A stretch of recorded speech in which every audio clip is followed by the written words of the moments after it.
Après 3 ans de pause, le trek, compétition à la fois sportive et touristique, reprend ses droits dans le Sahara tchadien, plus particulièrement dans le merveilleux paysage de l'Enedi dont certains sites sont placés patrimoine de l'UNESCO. Pour la réussite de cette 27e édition du trek, les organisateurs ont sollicité la main-d'œuvre locale, notamment le groupement des femmes pour la construction des cases traditionnelles pour le campement des touristes.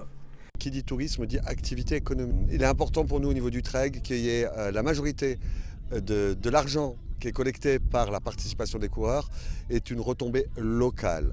Donc ici, on a établi des contrats avec les différents groupements féminins. 27 touristes sportifs, parmi lesquels des Français, des Allemands, des Suisses, des Polonais, des Portugais, 2 Algériennes et 3 Sud-Africains décident de se lancer dans cette course d'endurance, embarquent dans l'avion de l'armée de l'air à la base Adjokosei et débarquent à l'aéroport international Maréchal Idriss Déby Itno de la ville d'Amdiaras, chef-lieu de la province de l'Enedi-Est. On est impressionné par l'accueil qui nous est réservé. Votre région a l'air magnifique et on est vraiment impatient de la découvrir.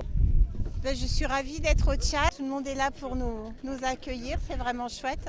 On va pouvoir découvrir le désert, l'Enedi, on a hâte. Je suis ravi d'être ici, de très beaux paysages, un accueil formidable. Donc c'était bien d'avoir du monde et premier contact excellent en tout cas. Reçu au bas de l'appareil par les autorités locales, civiles et militaires, le ministre du Développement touristique et ses hôtes mettent le cap sur Nouy où va se dérouler la compétition. À moins de 24 heures du lancement officiel de cette course d'endurance, dans ce beau paysage de l'Enedi, avec ses dunes de sable, ses montagnes et ses cours d'eau naturels aux expressions pittoresques assez spéciaux, les organisateurs mettent les bouchées doubles. La course, c'est de voir avec les coureurs de faire de la prévention, de leur dire quels sont les dangers de cette course au niveau médical et on vérifie tout leur matériel médical.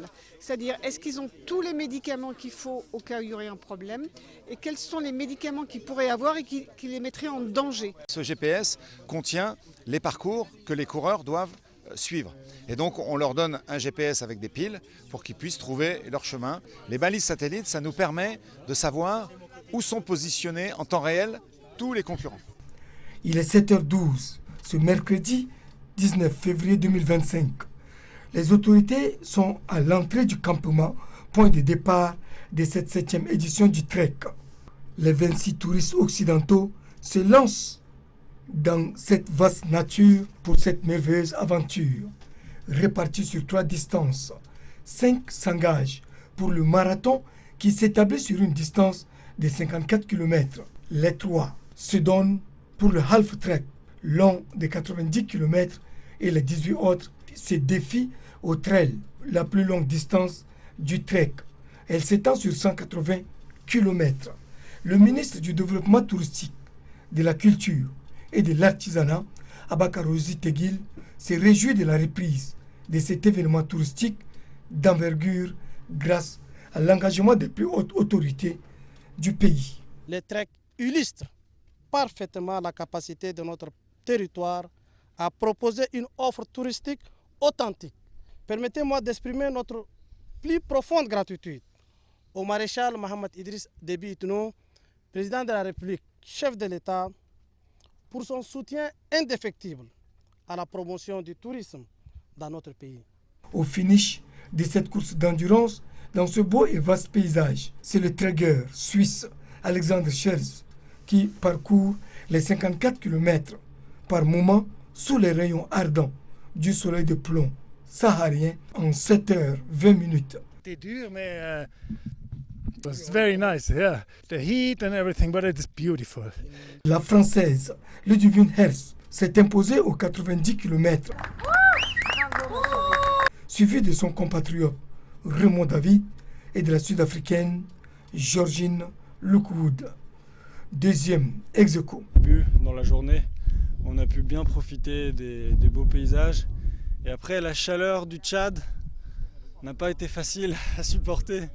Tout le long de la journée, il y a eu beaucoup de difficultés en haut du plateau près de la Guelta d'Archer qui est magnifique, où certains ils ont vu les crocodiles qui étaient à la Guelta. Ça c'était un super moment. Et aux 180 km, ce sont les Français, Frédéric Allard et Bertrand Rogemen, suivis de la plus jeune, l'Algérienne de 23 ans, Khaira Césari, qui est arrivée en 3e position. Outre les femmes du groupement qui ont eu à construire les cases, cette 27e édition du trek a permis également à d'autres personnes, les jardiniers et les éleveurs de petits ruminants, de se frotter également les mains. 3, 2, 1, 0